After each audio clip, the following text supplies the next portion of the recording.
नमस्कार साथियों, जैसा कि आपको विदित ही है कि हम हर दिन कुछ न कुछ नया लिखते हैं और अपनी कलम से लिखकर उसको कलमबद्ध करके आप सब पाठकों के समक्ष प्रस्तुत करते हैं। तो आज दिनांक 10 सितंबर 2022 के दिन भी हमने ऐसा ही एक प्रयास किया है। आज का जो हमारा शीर्षक है वो भिखारी से सीख। एक कहानी है।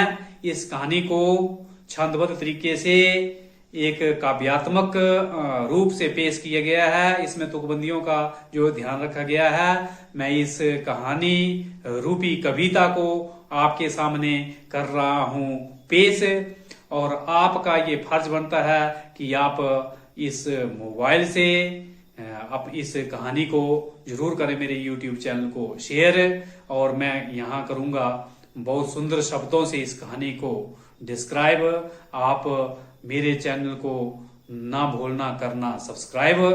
तो इसी के साथ इसकी पंक्ति कुछ इस प्रकार से हैं। घूम रहा था एक भिखारी, कस्मे में मांग रहा था रोटी।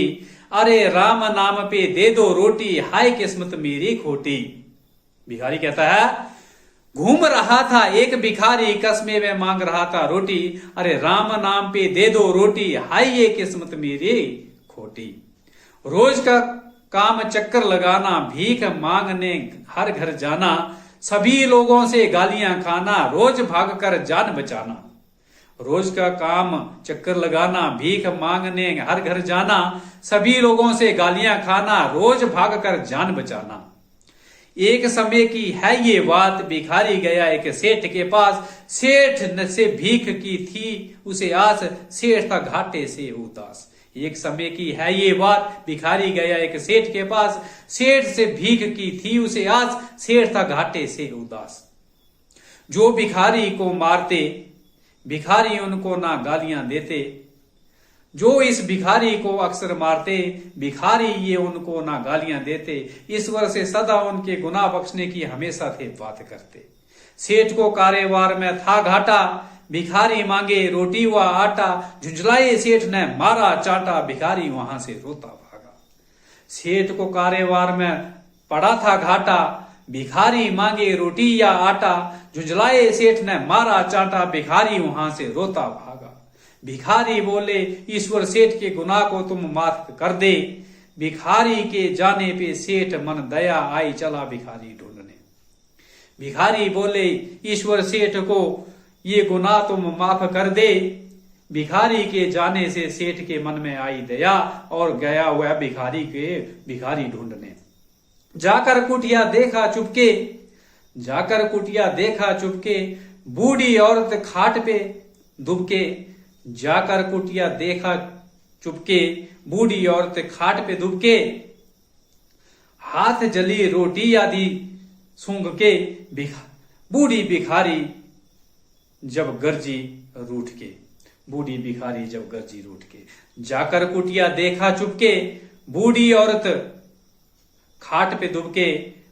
हाथ जली रोटी आधी देख के, बूढ़ी भिखारी गर्जी रोके। हाय क्यों की थी हमने वो गलती, आज साथ साथ है ये गलती भुगती। ना वो भिखारी न आंगन तड़पती, आज हमें ये सजा न मिलती। हाय क्यों की थी हमने वो अपने राइस के दिनों में वो गलती। भिखारी को जो हमने लताड़ा था, आज उसकी करनी भुगती। ना वो भिखारी न हमारे आंगन तड़पती, आज हमें तब ये सजा न मिलती। आज तब हमें ये सजा न मिलती। हाय क्यों की थी हमने उस भिखारी को मारने की गलती, आज साथ साथ उस भिखारी की करनी पे हमने है भुगती। ना वो भिखारी न आंगन में तड़पती, आज हमें ये सजा न मिलती। आज हम भिखारी न बनती। हमने भिखारी को पत्थर मारे, हमने उनको गलत रास्ते जाने को बताए। नकली नोटों से था उन्हें ठगाया, था अपनी राइसी से उन्हें धमकाया। हमने भिखारी को थे पत्थर मारे, हमने उनकी गलत रास्ते थे बताए। नकली नोटों से उन्हें ठगाया, था अपनी राइसी से उन्हें धमकाया। आज उसी का फल है पाया, हाय अब भुगतनी वार कष्ट उठाया। हाय अब भुगतती वार है कष्ट उठाया।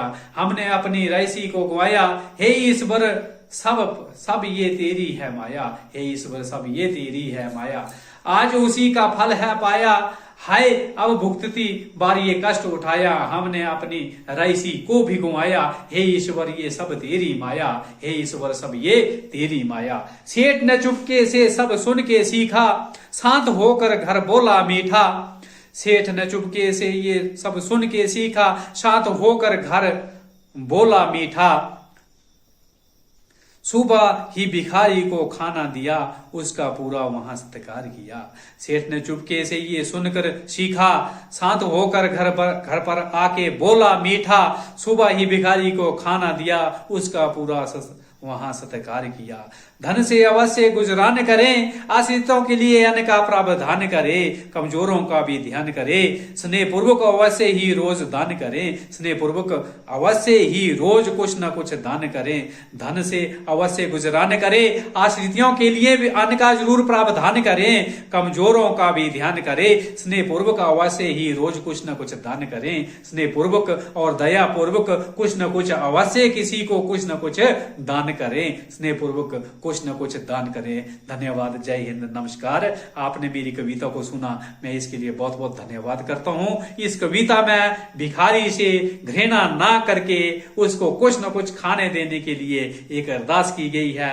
अगर ये कविता में कुछ भी दया पूर्वक आपको लगा हो तो जरूर आप शेयर कीजिए, और ईश्वर मुझ पर ये मेहर करना कि मेरे आमने सामने कोई भी मजबूर आदमी ना गुजरे। अगर मजबूर हो तो वो मुझसे संपर्क करे और मैं उसकी सहायता का कारण बनूं, यही अरदास है। धन्यवाद। जय हिंद।